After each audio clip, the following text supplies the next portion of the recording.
How's it going? Welcome aboard. Well, Dave, for everybody I haven't gotten a chance to talk to, and really excited to be here. Excited to just bring a new look on what we're doing, and really just been spending the last couple of days just shuffling through language, terminology, things like that. Just some real basics, and so one of the things I want to say right off the bat was so important to just take my time with this process to see what we have here. From a football standpoint, they've done some great things, a world championship, so I want to respect that and the players that got us to that point, first and foremost. And then there's just a lot of really awesome people on the staff that I can pull and draw from. So I'm open to questions, wherever we want to start. Dave, just wanted to see what the process was like, the interviews with Todd and Jason. What types of questions did they ask, and if you could kind of give us some insight into that. Yeah, I think, it really started off with questions about Seattle, about what we've been able to do. I've been there for 13 years. So I'd like to tell this story. I got the job in 2010. My daughter was born 2 months into it. So I drove home, brought my wife Lizzie and my daughter Ashby up to Seattle, and we've been there ever since. So I can always, tell how old she is based on how long I'd been in Seattle. So it's pretty convenient there. But yeah, it was about just creating a place where regardless of the ebbs and flows of talent that we had over the years, the ability to build an offense that complemented the defense and the special teams that created winning football, and that's it's in my DNA. So I started with Pete in 2009. So really, it's 14 years together. And what I saw firsthand, which kind of became ingrained in who I am with my football DNA, was just a real toughness and style of how we play, training the staff, training the players.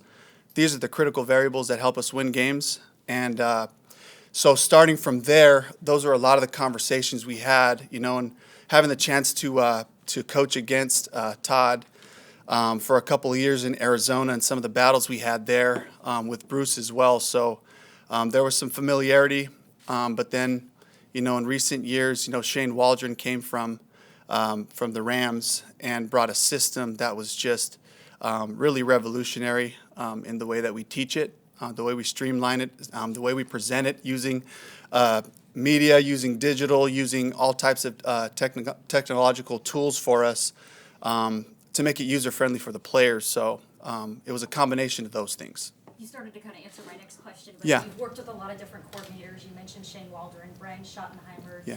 Daryl Bevel, Yeah. Jeremy Bates, I think, too. Yes. What are some of the things that you can take from each of them that you would like to use as you create your own offense for the Bucs? Yeah, so I'll go back and start with Jeremy. So Jeremy taught me how to work. He was here as a quality control coach for John Gruden, and there was a huge level of expectation from a work ethic standpoint. So he brought that to me, was really demanding with me early on in my career. And, I was just kind of that laid-back kid from Southern California and spent time in the junior college level, high school level. So when I got to Seattle with Jeremy, that's where he really taught me how to grind, taught me how to work. And, of course, he's just, brilliant in his own right with play calling and his just how fluid he was with the calls, setting things up throughout the game and getting back to him. He was really extraordinary with that. And then Daryl Bevel, the number one thing was no synonyms. So let's use the same language. Let's teach the coaches the language. Let's teach the players the language, and let's all use the same words. Let's make everything look the same. The way we lined up, the way we put our inside foot or outside foot back. And we got feedback from across the league as we meet people at the combine, and they would say, we could never tell what you guys were doing because Marshawn's feet were always matching the tackle, so it looked like run or pass. And then Daryl gave me the pass game, and Daryl gave me a great system. We were just situationally sound, third down, red zone, 2-minute, different situations. He really gave me a nice, tight tool belt that I'm still using that we've, Gino was able to employ some of the same concepts there. And then Daryl was really humble. He listened. He asked. He took criticism from anybody who was willing and had a backup. Show me that. So he taught me how to handle himself as a leader that way. Shoddy came in and taught me how to train the quarterback. And Darryl was awesome at it as well. Carl Smith, known as Tater, was one of my mentors. Taught me how to teach winning football to the quarterback. But Brian Schottenheimer really, you look at his track record, it's Phillip Rivers, it's Drew Brees. It was Mark Sanchez as a young guy, Andrew Luck as a young guy in Indianapolis. And then when he came into Seattle, he really took my QB school to another level with how he presented it, how demanding he was with the footwork and timing. And then, of course, he was just a really skilled veteran play caller as well. So to sit back and watch him do the same thing I saw the guys before him, in-game adjustments, setting things up, that was a huge impact that he had on me. And then Shane Waldron came in, and he came from a system of young offensive head coaches who really didn't have to answer to anybody. So that's where you had the think tank, the R&D, right? And they could do or try anything. And then instead of leaning on this is just the way that it's always been done, he said, well, that's no longer acceptable. What's the smartest way to do this? What's the fastest way to do this? How do we set this up with this type of tempo? And that's where a lot of the study across the league, across college, really started to come in and really make sense as an offense there. And while we've been in Seattle for the last 2 years, that's where Shane and the staff, we were able to really employ a lot of different offensive personnels to the same principles, to the same system that's being used across the league. And it's why a lot of us, counting myself in that now, as coordinators and head coaches have been coveted across the league to be able to bring that system in there. Dave, what have they told you about the quarterback position? I'm sure you asked. Kyle Trask is the only guy under contract. Mm-hmm. Are you going to be able to shop for Derek Carr, or is it going to have to be somebody in a different aisle, so to speak? Good question. So the way that I've been trained is they're ours until they're not. And so right now I got one Bucs quarterback. It's Kyle Trask. And I can talk about Kyle for a second here. I really liked him coming out. If you look at some of the skill position players that he had there, Kyle Pitts, Kadarius Toney, he had the big return in the Super Bowl. And then you have Damian Pierce was another guy, right? Well, he was able to distribute. And the thing that we're going to help Kyle continue to build on here is to just be a point guard.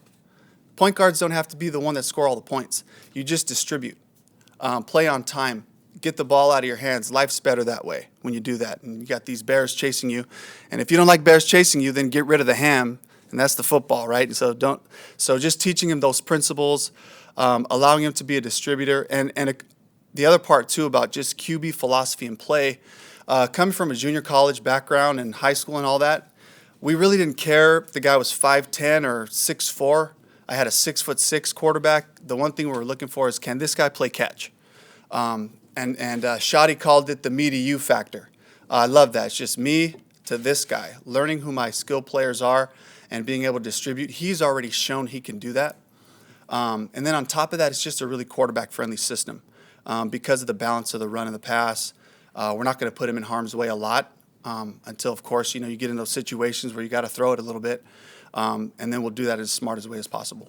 You've worked with a couple of different quarterbacks in Seattle with Russell and Geno, and the traits you just mentioned, was that what you tried to instill in both of them, specifically Geno, where you got the most out of him last season?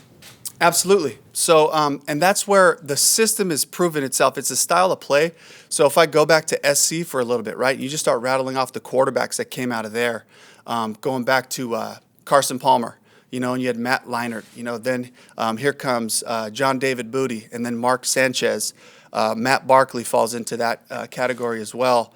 One guy after the other, highly touted, gets a lot of accolades, when really it's a system that's friendly for the quarterback. Just drilling that timing of getting the ball out, right? And then having the balance of the run game. I heard Sean Payton say this the other day. I thought it was brilliant. He said, you got to take the quarterback off the high dive. And so I thought that was a brilliant way to put it. That guy you can't be leaning on him to make every single play all the time. And the best way to do it is just hand it off to your talent in the backfield. So teaching the quarterback how to win was critical. And that's where my training from Carl Smith, I mentioned Tater, we call him Tater affectionately, but he really taught Russell how to win, how to manage the game. And people can be critical of Russ in different areas of his game, but the one thing he's done is he's won. And with the exception of this past year, he's won at a really high level. And Gino spent a couple of years just sitting behind that, watching it. It's like, I could do that. I can manage that. And then Gino allowed us to open up the playbook a little bit with some of our past stuff that he was a little bit stronger in. So we just tilted it a little bit this way or that way based on who the quarterback was. So we're always trying to look for a way to put the quarterback in his comfort zone and build from there. So is this system going to be your system? Is it Shane's system? Is it McVay's system? And what is your philosophy within that system? What is it, more run-oriented? Give us a feel for where it comes from, how you're going to install it, and what it's going to look like. Great. So it's good I just come fresh off of interviews and stuff, so I can kind of rattle this stuff off. But number one, it's all about the ball. So everything we do, all 11 guys on the offense, is going to be about protecting the football. Whether it's in the run game, pass game, or protection, we're going to be crazy about it. One thing that hits my brain really quick, Skip Pete is going to be our running backs coach. They had 0 fumbles lost last year from the running back. Okay, so he could have started that interview with that, dropped the mic, and then he would have been hired. So that's number one. Number two is focusing on what we control. That's your fundamentals and your attitude. So we're going to be a developmentally minded staff that's looking to develop player A to player Z. Okay, they're ours until they're not. Okay, there's no catering to this guy or that guy. We want everybody to develop their fundamental skills. And then the attitude starts with effort.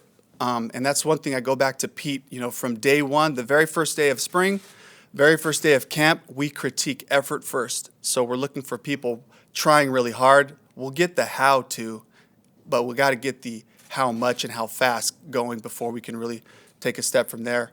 The third thing, it's the marriage of the run and pass. That's our identity, is things that start looking one way but end up being different. And the thing that's going to help us, without getting into too much detail, is that we're going to do things that are simple in concept but are complex in delivery. So what do I mean by that? It's not going to be a lot of plays. It's going to be a few plays out of different personnels and different looks so that our execution stays at a high level there. And then we're going to be situationally aware. We're going to be a very smart football team. We're going to know what we're looking at, the situations. The play calls are going to come out based on the specific area of the field. The players are going to be aware. When we get this situation, we should probably only be calling this 1 or 2 plays. They'll be in tune with a lot of that stuff, and then, of course, ready to adjust. And the thing that allows you to adjust is by not having so much volume. When you keep the package tight, then you're able to adjust and make fine-tuned, little fine-tuning changes within a game plan so that they can continue to play fast. And the last part that'll be our calling card is finish.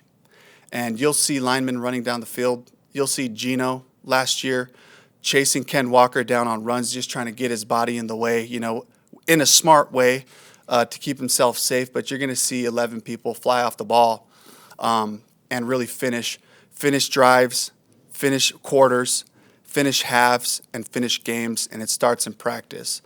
So that's the general philosophy of what we'll do. You pick up on certain tendencies of teams.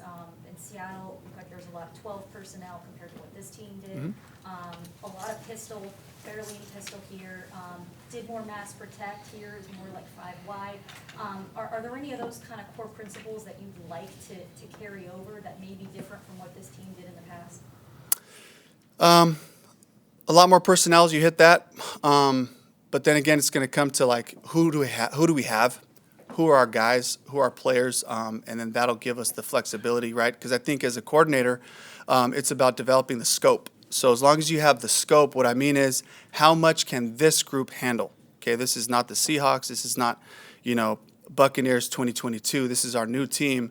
What scope can they handle? And then just do a little bit more so that we're not predictable, so that teams can't just pick us apart. Do you have a question? Yeah. Now, you have never called plays? Correct. Well, I've never called plays at the collegiate or NFL level, yes. So I called plays way, way back. I was a head JV coach in 2004 and 2005. That was really fun. I didn't answer to anybody, so we did all kinds of fun stuff. I didn't have a head coach knocking on my door saying, hey, I don't think that's something we're going to do. So anyway, so that's way back then. But yeah, I'll touch on that because that was a concern that came up in both interviews with Baltimore and then with Todd and with Jason. I really respect the play calling position. I respect how hard it is. I respect the skill that the guys that I've worked for, that they had to have the mastery of the game plan and the call sheet. And I know that I'm going to take some lumps and have to learn my lessons along the way, but I'll learn quick. I'm a quick study. I have guys with play calling experience on this staff. I'm going to lean on them, bounce ideas off of them, packaging things. So I really do respect that part of it. It's something that I'm really excited about. I've been chomping at the bit, just trying to get an opportunity. And I've called mock games. So I'd be like the offensive coordinator for the twos. And that's been a lot of fun, especially when I had Gino for the last couple of years. And we'd go in and embarrass the ones a little bit, and, took a lot of pride in that. I will say, though, play calling's not the hardest part of this job. The hardest part of this job is creating a culture, creating a language, teaching my coaches what the system is so they can give me good information, and then teaching them how to communicate it to the players and making sure that our language stays consistent. No synonyms. We say it like this. We say high and tight. That's how we talk about ball security. And of course, the game plan aspect of it. Those are the most challenging parts of this position. And the play calling is just fun. I mean, it's, that's the part that's like the payoff, at the end of the week. And just one more point with that. When you're in the quarterback room, you're the quarterback's coach, or pass game coordinator like I was. You got to know the call sheet like cold. You got to know it like the back of your hand. Feeding play ideas for the last, 3 coordinators really at different times in my career has allowed me to cut my teeth a little bit on what that looks like. But, just having a mastery of the call sheet comes with the role of being the quarterback's coach, which is why it's important, Thad Lewis having quarterback background, he's called it. He's been in a huddle. He had to look in people's faces and say things. So when a guy becomes a quarterback's coach, it's so natural to him. He's the QB of that room, So any other questions about that? What was your first great play call back in the day where you said, Yeah. I know this is what I want to do with my life? Oh, wow. I got a couple, but I think just early on in my career, so it was the conference championship game. We're playing the Packers at home. This is 2014 before we went to the Super Bowl against the Patriots. And they pulled the post safety out, and they're playing cover 0, loaded box, because Marshawn Lynch and Russell at that time was a dynamic duo of the run game, if you guys remember. Well, whenever we got into certain personnels, they pulled the safety and went cover 0. And at half, I came to the coordinator and said, they keep pulling it down. We need to run. We had an adjustment. I don't want to say the word because we're going to use it, but we had an adjustment to attack cover 0. And so we came up with a plan. Will Tukuafu is a D-line coach now in Seattle. At the time was a fullback. We're going to motion him out, remove one from the box. Max protected. We threw a post to Jermaine Kearse to win the game. He threw the ball in the stadium. Regretted it. And he got it back. But anyway, it was that moment, and there were other little moments along the way. But like at that point, I was just like, wow, like this is cool to be able to have an impact by making an in-game adjustment. Really got me going, and encouraged me to keep growing. When you talk about your play calling experience, Yeah. When you have when you take Seattle for example, you talk about marrying the run game and the pass game. Mm-hmm. With regards to whether Seattle was run heavy like they were a couple years ago, second in the league in rushing attempts, or maybe this past year, probably in the 20s, Yeah. It seems like Seattle's run efficiency always about 4.8 yards per carry, which is probably Yeah. the envy of the league. Whether you ran the ball a lot or not as much, what was the key to having that 4.8 yards per carry efficiency?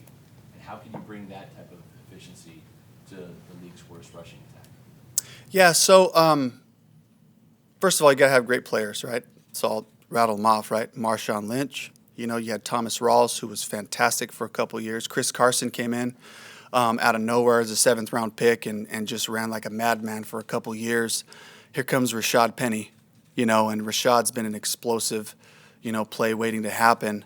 Adding Ken Walker, you know, and so then what it comes down to is you got to have a great system, great coaching up front to just get the play started. And a lot of what you do with having the play actions, right, the boots, the keepers, it just slows down the backside just enough to give a great player space and then see you later, you know. And so some of those runs have come off of that. But it's also about the attitude, right, just knowing when to just pour it up in the dark crease, you know, and get that ugly 2 and 3 early on, and that becomes 4 and 5, and then it becomes 12, you know, and being dogged in your commitment to being able to run the ball in any given situation, in any given personnel. That being said, if the run's not working, we're going to throw it a little bit more. If the pass isn't working, we're going to run it a little bit more. You know, there'll be days, if they're not fitting the runs right, we'll run the ball 40 times.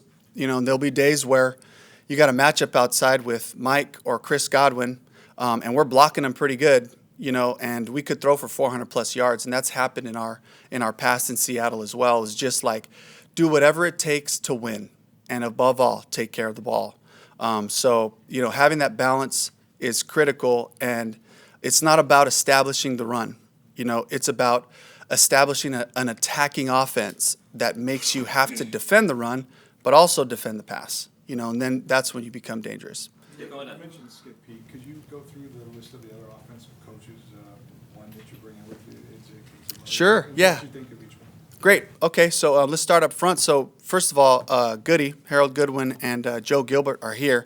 You know, you talk about world champion offensive line right there. So I can't wait to get in there and sit with them and put a run game that's really awesome, you know, together and build off of the things that they've been successful with, and they've already been so supportive, just wanting to expand with some of the ways that we build formations. So it's not these simple things that happen. We can move stuff that's going to look really hard for the defense. It's going to be pretty simple for us.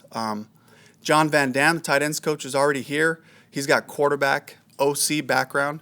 And so just having the value of a guy who's coaching the tight ends with all of that, he really becomes like a bridge. You know, he really becomes the glue.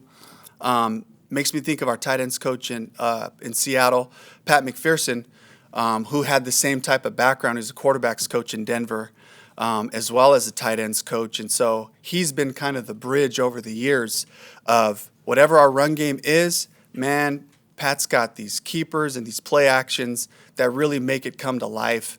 And when I was drawing passes, I would always joke because I'd be like, Pat, I've been drawing these plays 5 years and you haven't brought me a package of it without there being something I haven't drawn. And we're talking about thousands of plays, you know. But so that's what I'm going to be expecting from John as well.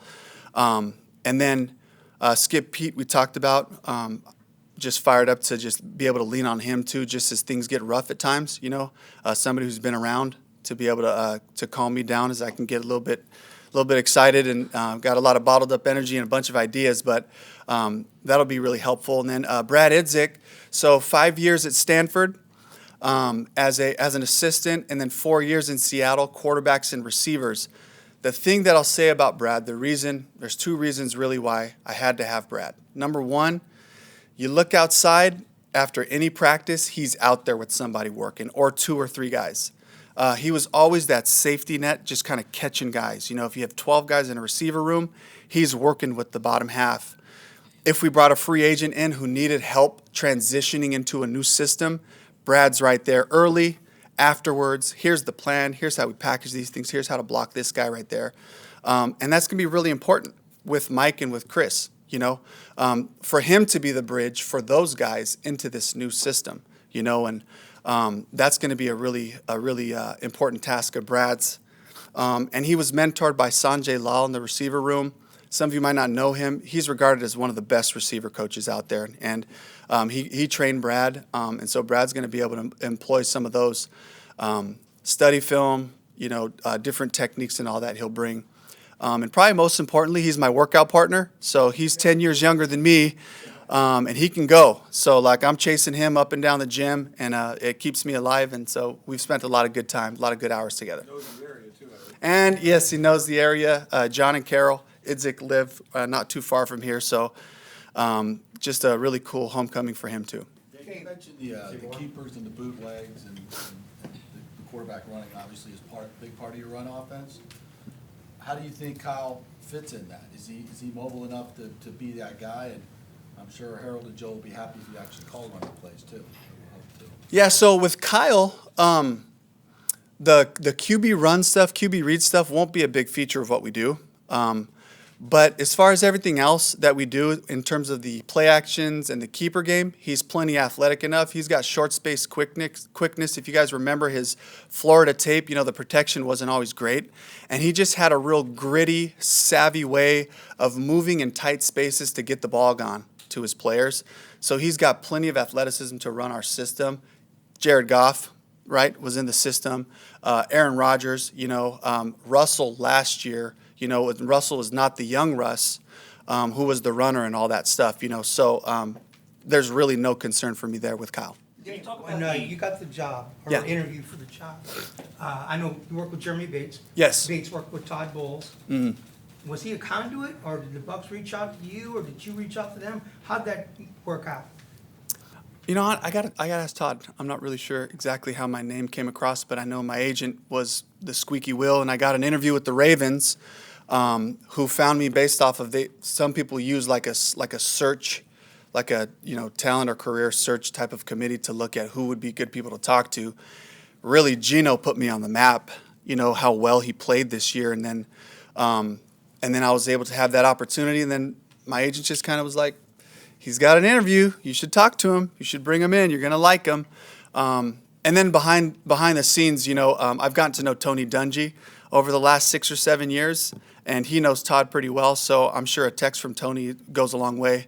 And I'm sure there's a bunch of other people who just, everywhere I went, whether it's Baltimore or here, it felt like the people that I worked with, I'm just really appreciative of the people that I worked with going to bat and saying, you should talk to him, and it's really humbling, when you have guys that have done some amazing things in their career to recommend you, to their friends.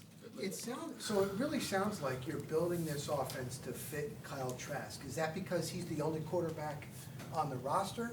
And I'm assuming you're gonna bring in another quarterback or two, will they have to kind of be what Trask is?